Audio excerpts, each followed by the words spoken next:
भगवान शिव, जिनकी पुनित पावन शिव महापुराण की कथा बाबा देवादिदेव महादेव की कृपा से अपन सभी को श्रवण करने का सौभाग्य प्राप्त हुआ है। बाबा कुबेर भंडारी कि ये पावन धरा कुबेरेश्वर धाम, जहाँ बाबा देवादिदेव महादेव की कृपा से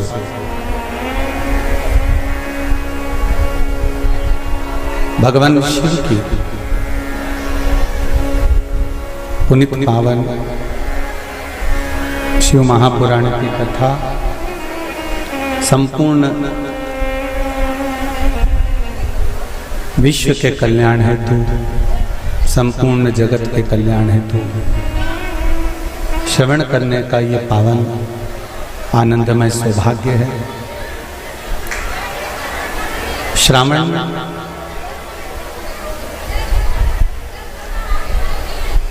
शिव महापुराण की कथा जो आप और हम श्रवण करने के लिए विराजमान हुए हैं। कथा के मुख्य यजमान श्री प्रमोद दुबे, श्रीमती महिमा जी दुबे इंदौर से, श्रीमती कल्पना राम किशोर जी बोरबन बैतूल से। बाबा देवादिदेव महादेव की कृपा से पावन शिव महापुराण कथा के मुख्य यजमान का पद ग्रहण किया। बहुत बहुत साधुवाद, धन्यवाद श्री प्रमोद जी दुबे जी को और श्री रामकिशोर बोरबन जी को, जो इंदौर और बैतूल से यहाँ पधार कर श्रावण के महीने की ये प्रथम श्रावण शिव महापुराण की कथा को श्रवण करा रहे हैं और संपूर्ण विश्व का कल्याण कर रहे हैं।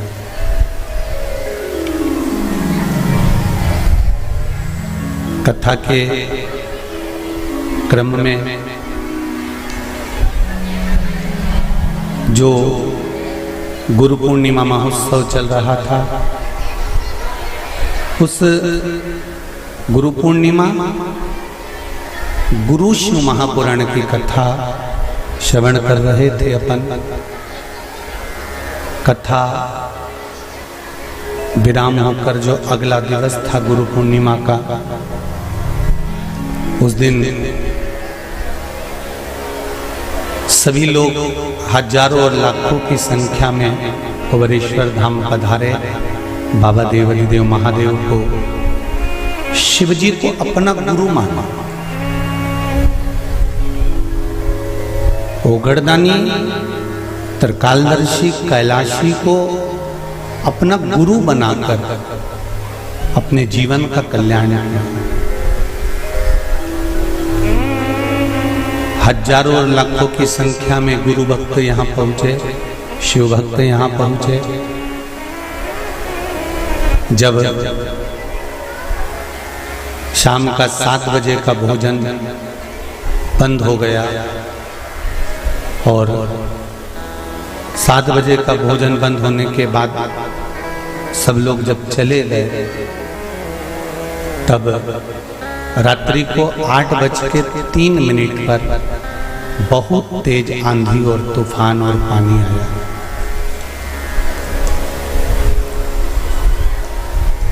बिजली की रफ्तार भी उतनी तेज थी, पानी की रफ्तार भी उतनी तेज थी और हवा की रफ्तार भी उतनी तेज थी। पर बाबा की कृपा, जितनी आंधी, जितना तूफान और जितना हवा और जितना पानी उस दिन गिरा, ऐसा कैसा ही पानी सीहोर नगर के इस कुबेरेश्वर धाम के आसपास जिस दिन से कथा चालू हुई उस दिन से लगातार आपने भी अखबारों में और टीवी में देखा होगा, सभी जगह पर पानी, बिजली और हवा थी। एक बार बीच में हमने भी कथा में कहा था कि बाबा की कृपा से कुबेरेश्वर धाम में इतना पानी नहीं गिरा, पर आसपास के क्षेत्र में इतना पानी था कि गलियों में, कहीं बीच मार्ग पर, श्रवण बगीचे में कहीं पानी पानी भरा गया। बाबा ने पूरा 7 दिन खूब संभाल कर रखा। 8वें दिन भी लाखों लोग आए, खूब संभाल कर रखा। जब सब चले गए, लगभग 100-150 लोग यहाँ होंगे जो चारों तरफ थे। जो पंडाल नीचे गिरा हवा आंधी तूफान में, उसमें मात्र 12 लोग थे। ये शिव की कृपा है, ये शंकर की कृपा है। केवल 12 लोग, क्योंकि भोजन तो बंद हो गया था और भोजन का ही पंडाल था। 12 लोग में से 8 लोगों के हाथ पैर में चोट आई, जिनको हॉस्पिटल में भी भर्ती करा गया। बाबा की कृपा से सब लोगों के स्वास्थ्य ठीक रहे। 2 लोगों को भोपाल भी भेजा गया, उनको भी प्राइवेट हॉस्पिटल में भर्ती कर दिया गया। जो भोपाल में भर्ती थे, अब उनको हम वापस सीहोर ले आए बाबा की कृपा से। उसमें से 2 लोगों को उनके गांव वापस भेज दिया, क्योंकि वो ठीक हो गए थे और डॉक्टर की आज्ञा मांगकर वो भी चले गए। प्रतिदिन हॉस्पिटल में मिलने जाना और प्रतिदिन सबसे मिलना। उस घटना में एक माँ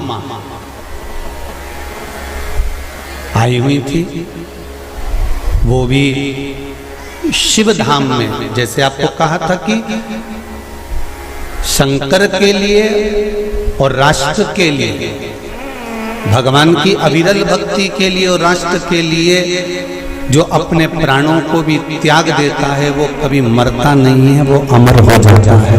भगवान शिव के धाम में मृत्यु तो निश्चित है।